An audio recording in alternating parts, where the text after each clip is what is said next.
Welcome, everyone. Welcome to Bad Money.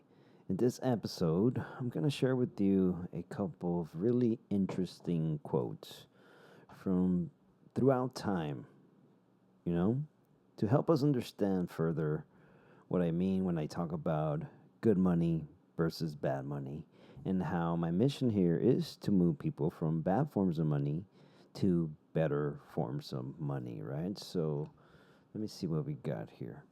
So look, in Proverbs and Asian wisdom, right? There's one of my favorite ones. This is the quote that opened up my eyes as a young boy. I don't know. I remember hearing about this in a movie about Jesus. And I guess in Timothy 6:10 it says that the love of money is the root of all evil. And because of this quote itself, I embarked in this long journey where I've been thinking about us humans on money, because we know that money does something to our psychology. It does something to our neuroscience and our biochemistry at the reward level with our serotonin systems, with dopamine and all this, right? There are studies out there with monkeys where they showed them how to use money, and very soon after, they picked it up really quick, but they started acting less like monkeys and more like humans. They started fighting with one another. They would get jealous. They learned how to gamble, and even prostitution. The female ladies were prostituting themselves in order to make more money, or they would get more tokens, and then they would go get bananas, which is freaking bananas. So imagine what money is doing to us humans. Look around the world and see what it's doing to our psyche. We need more experiments, I think, of us humans on money. So here's another Chinese proverb talking about money, right? It says, when you have money, think of time when you had none. And I guess I've never really had a lot of money, but I know that it seems like there is no end, right? Like there's billionaires who have everything in the world, but yet they continue to try and make more money to conquer more. It's just never ending, because think about it, when you get to that level, you're no longer competing with regular humans. You're competing with other billionaires, and they're all sort of got their own egos. These people seem to forget they're just humans and that they got lucky in some ways. Here's another Russian proverb. When money speaks, the truth is silent. Yeah, I guess money walks, everything else, money talks, everything else walks, right? And look at how much injustice there is in our world, and how no one speaks out. Our politicians don't stand up for us, and they continue to lie in order to protect their donors. It's in all our faces, and we all see it, but the corruption is just in our faces. This is just humans on money, and politicians themselves can't fix the system. All they can do is raise taxes or lower taxes. But at the end of the day, they all print more money, and eventually the system's going to break, especially now with AI and robots. A lot of jobs are about to get destroyed, and our politicians simply don't have a plan of action as to what happens next. And that's why we probably see all these billionaires building bunkers all over the place, because they know there is no plan. So let's look at our founding fathers. Some quotes by our founding fathers, right? Because the founding fathers themselves were warning us about money and how it works, right? So Thomas Jefferson here, this is attributed to him. We don't really know if he said it, but it sounds Jeffersonian if you ask me, right? If the American people ever allowed private banks to control the issuance of their currency, first by inflation and then by deflation, the banks and the corporations that will grow up around them will deprive the people of all the property until children wake up homeless on the continent their fathers conquered. And that reminds me of the World Economic Forum, right? These people that are saying that you will own nothing and you will love it, right? Because they will own everything, right? Who else would own it? And we can see it playing out, right? There's all these billionaires and millionaires buying property inside of America, just parking their money right here to protect it from the dollar itself. They're using our own game against us, the system against us, and the politicians just don't care. And it's going to become even more, it's going to become harder and harder to own everything. It already is, right? It's not that the house that your parents or grandparents live in is worth more. It's just that the money that we're using to buy homes is worth less, but yet they continue to pay us at the same rate.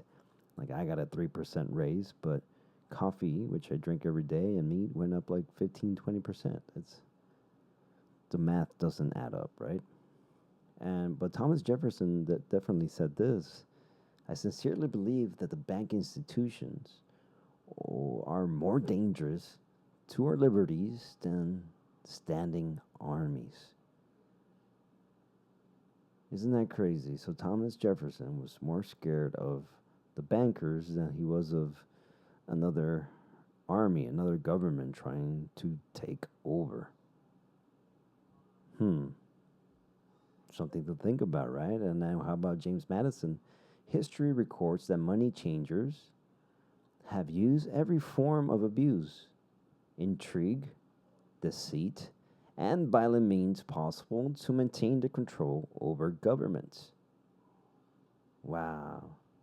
So see, the people that control the currency are willing to go at all lengths to maintain their power.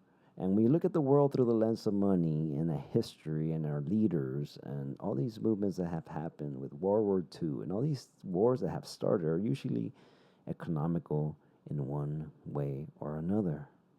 War is usually just the end result of it all, right? When money ceases to fix anything or conversation ceases to exist, we're all sort of just bounded to whatever the heck our leaders want to do.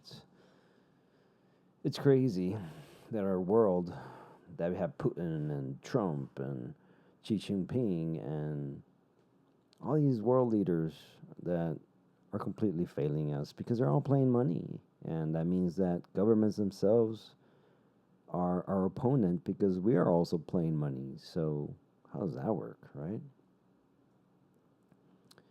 So Alexander Hamilton, a national debt, if it's not excessive, will be to us a national blessing. Well, I would say that was a mistake, buddy.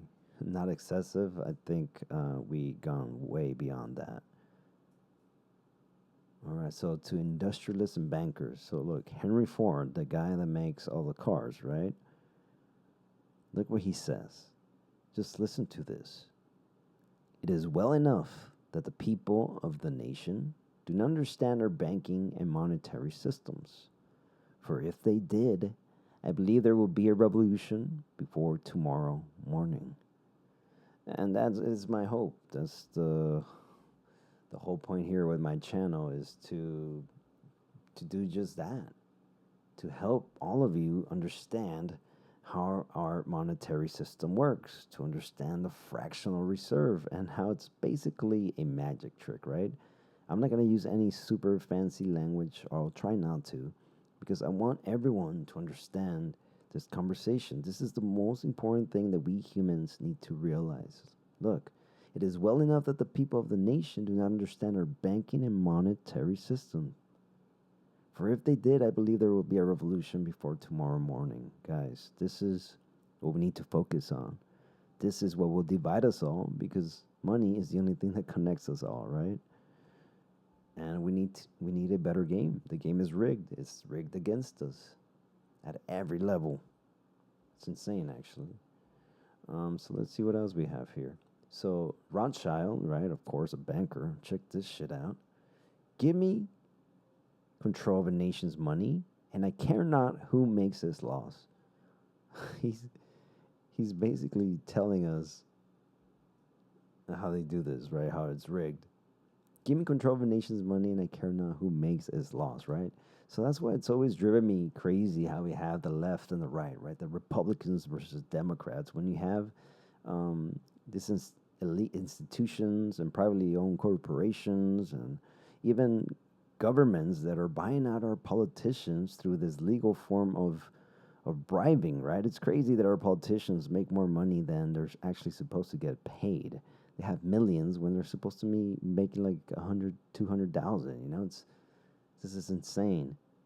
It's crazy to believe that we're going to change the system from when it did when it's so corrupt. That's why the solutions that we need are actually outside of the system. But in order for that to happen, in order to remind the political elites who they work for again, we're going to have to start a revolution. There's just no way around it. And hopefully sooner rather than later, because a bunch of our jobs are about to get destroyed, and our politicians are simply not ready to deal with this new shifting reality. And we're going to have to reimagine how everything works: our educational systems, our healthcare systems, our insurance systems, our justice system, our taxation systems, the DMBs, the post office. All these things need to get reimagined. We need an update pronto. And that's what my goal here is to to widen the scope of our conversation, right? So here we go. Andrew Jackson. Um, you're he's talking to the bankers, I guess. You are a den of of vipers and thieves. I intend to rout you out, and by the eternal God, I will rout you out.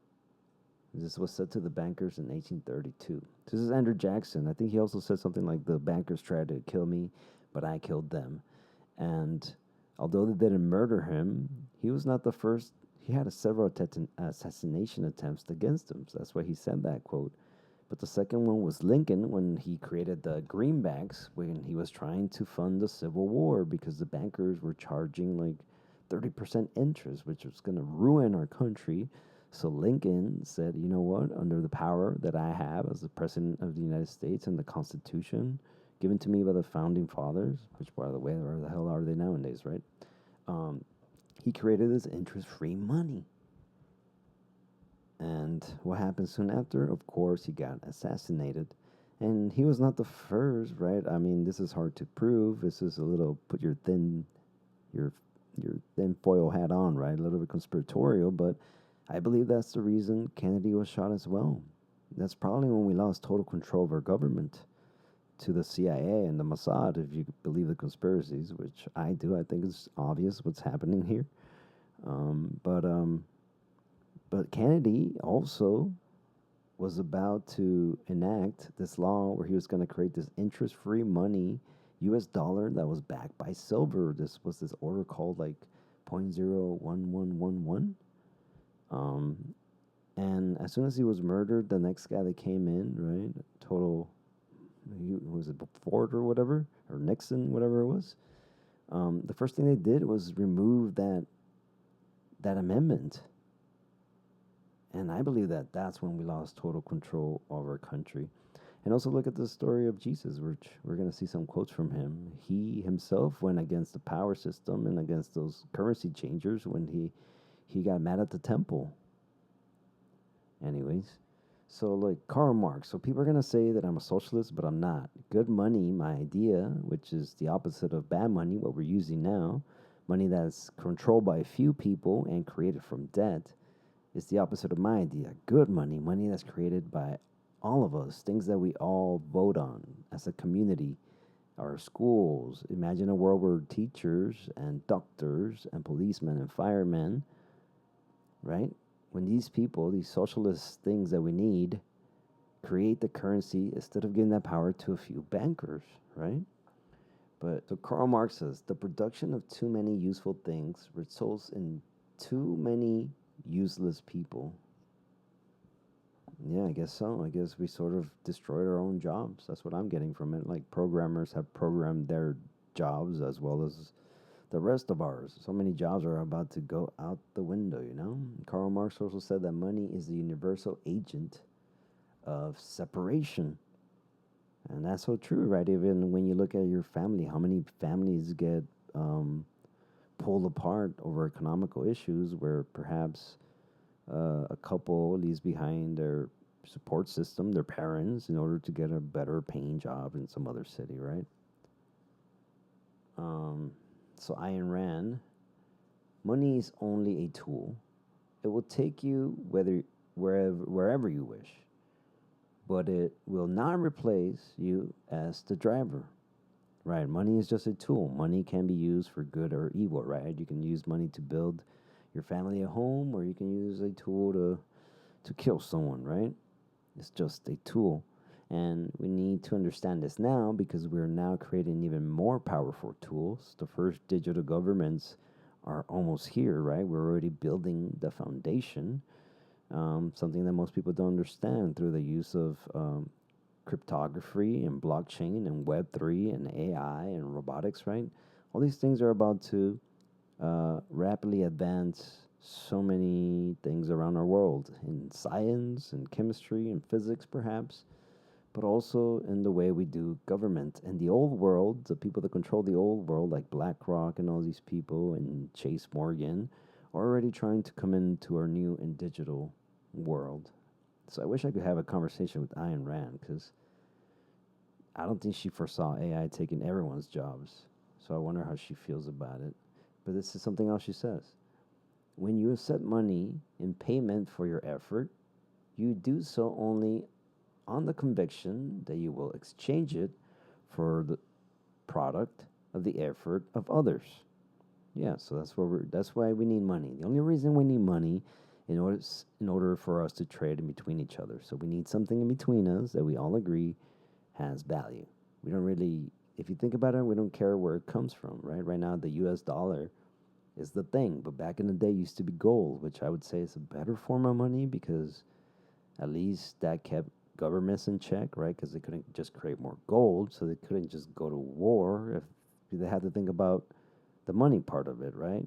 But now they can just sort of print it and give us the debt, devalue our work because we're trading our work for these worthless pieces of paper that they just print more of, and the rich people love it because then that makes their properties and everything they own just be worth more, right?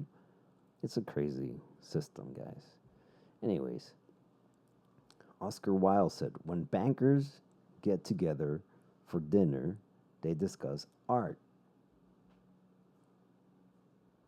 When artists get together for dinner, they discuss money. Yeah. Yeah, I don't know about that. Is it true? I feel like rich people still discuss money all the time. I don't know if I agree with this one. What do you guys think? Let me know. Voltaire. Oh, I know Voltaire from Cardano. Yeah. Voltaire said, and Cardano is my favorite crypto, by the way, because I believe that it's one of the most decentralized, along with Bitcoin and Ethereum, let's say. Anyways, Voltaire, paper money eventually returns to its intrinsic value, which is zero. And I think that is how it should be. Money should just be a number that reflects your output back to society. But in our world, money is worth more than human beings, right? That's why there's no coincidence that the stock market just goes up as World War III is starting, right? There's a genocide going on. War is great for the economy. So John Maynard Keenan, by continuing the process of inflation, governments can confiscate secretly and observed an important part of wealth of their citizens. So what he means by that, as they print more money, right, they devalue the money and they take away our own work to pass it on to themselves, right? The whole thing is corrupt. The way politicians get fancy jobs after they pass all these laws that benefit that corporation where they go, it is insane. And we need to remind our political leaders who the hell they work for. Are you guys with me? Let me know. So Proverbs and ancient wisdom.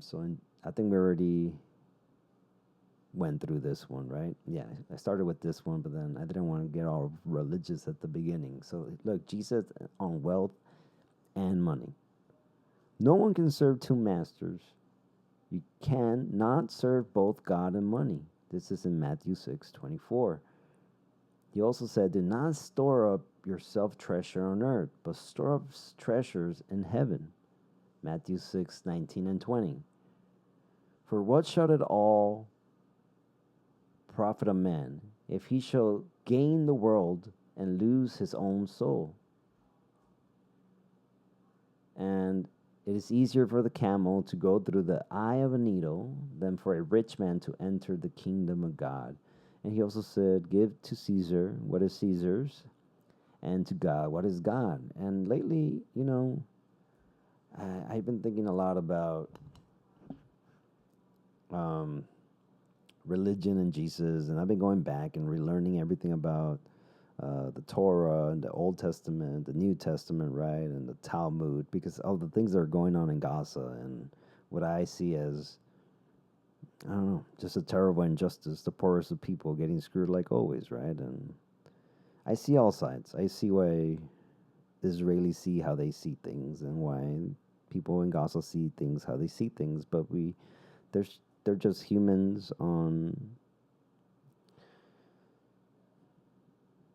It's just hurt humans, honestly. This reminds me of when people get molested, they usually turn up to become molesters, and I see a lot of that in Israel, right? And on the other side, there's radicalism, which is what happens when you force people into these crazy situations where they're struggling to survive, where people control their food and their water. So I understand that side too. They're just being human, and they're just tribalistic, and they've drawn all these lines between themselves, right? And they created these borders, and so this whole thing has made me really gone deep into why they trying to understand why Muslims think how they think and what I really know about it, which wasn't much, right?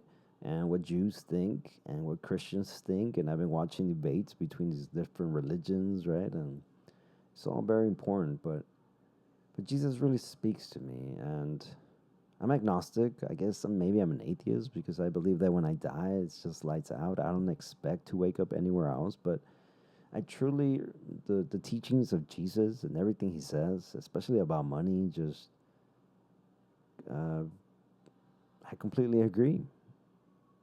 And I believe that my idea of good money, money that's created by all of us instead of a few, and money that's created from our work instead of our debt, um, really fixes.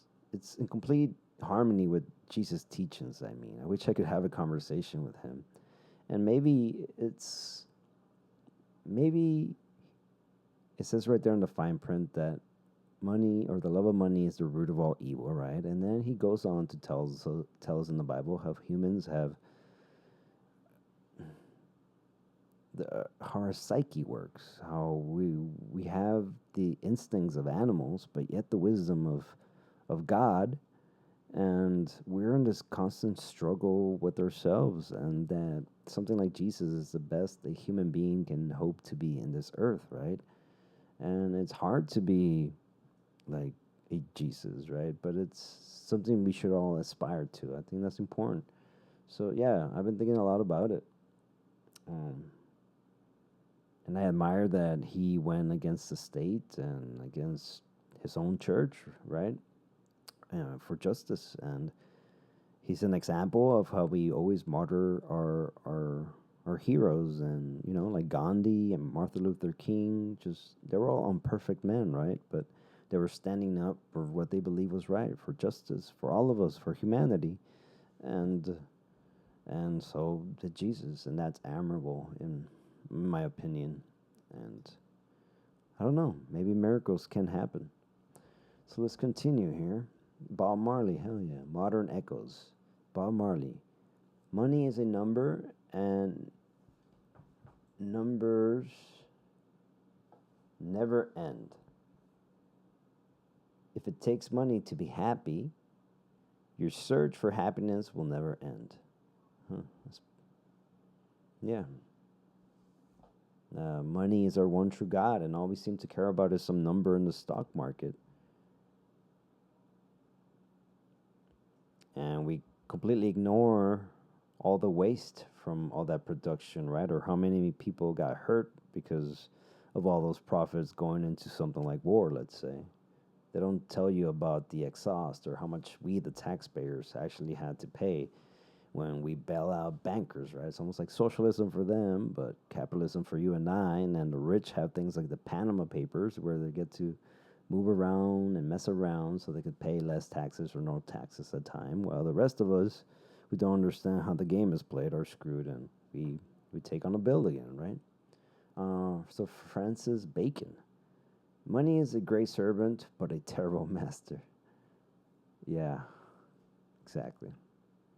And Mark Twain said, the lack of money is the root of all evil. So again, it's like a play on Timothy, right, in the Bible, how the love of money is the root of all evil. Mark Twain is saying that the lack of money is the root of all evil. And yeah, when I look at the world, money is always at the root of it all, either because money is going to the wrong thing, right, like into war or some sort of medicine that's harmful, where perhaps nature figured it out, but a corporation wants to make money off of it, so they synthesize it so they can patent it so they can make money off of it, right? But on the other hand, you have the lack of money that doesn't go to all the things that we would like to see fixed in the world, um, but yet it doesn't, right? Like the Amazon's not gonna pay us to protect it. The oceans and the coral reefs and all the creatures of the world are not gonna pay us to protect them because we humans are the only beings in the universe, as far as we know, that use money. I don't know if there's aliens out there. You guys think that they do money the same way we do? I don't know. I doubt it. So yeah, I like that, Mark Twain. Um, but yeah, I think that's it for the quotes. This is the most important conversation we need to have. I mean, we heard from all these voices, guys. Money is where we need to focus. Money is what will unite us all. We need to understand this magic trick. I need you guys to wake up. Like Ford said, there would be a revolution by tomorrow morning. And we now have the tools of revolution to do so much better. And that's why I'm so excited to start this channel. I hope to unite and bring people together. Um, it's time. AI and robots are here. A lot of your jobs are about to get completely wiped out. And we need to have a conversation about how we got here, where we're at, and where we need to go. And I'm suggesting that we do good money because we can't continue to do things as we do without ending with World War III or just chaos, continued chaos. I think we need to reimagine our world from the bottom up because right now we have this top down system, and what my idea does is to make it more of a bottom up system so that we vote on things in the community that we would like to see.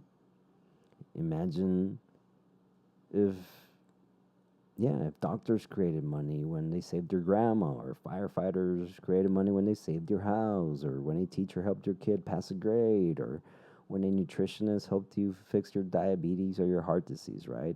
If we had more like preventative medicine, if doctors and nutritionists and all these people were, if the only way they got rewarded is by actually making you healthier or just increase better your markers, right, of health, and they got rewarded for that, then they would come and look for you, right? Or we can now create like an insurance, a federal insurance wallet that no one has to profit off of, that is actual insurance where no claims get denied, where you just continue to pay as you do.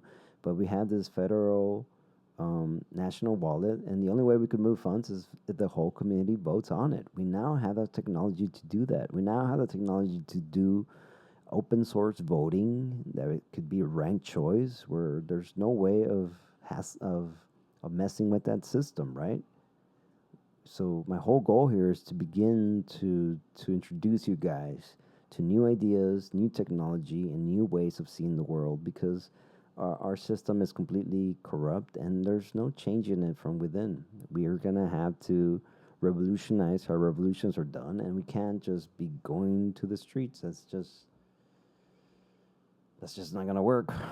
That's the easiest way to destroy a movement, and we need to unite. We need a movement of all of us, especially us, the younger generations. So I hope you guys continue to join me here. I'm not here to make money. I'm just here to expand how we think, and I'm here to listen. If I'm wrong, I would love to hear it. But if I'm right, please help me make it right. This is our world. We're all gonna die. We're not gonna take any of this to the grave. Like, what are we doing, man? Let's just create a better, more fun system. Let's make life like a game where we go into the world and we get rewarded for doing just different little missions around the world. Why not? It's time for an update. We can no longer have these analog governments trying to rule our free and digital world, guys. So let's call it a night. This is Bad Money. Welcome. Peace.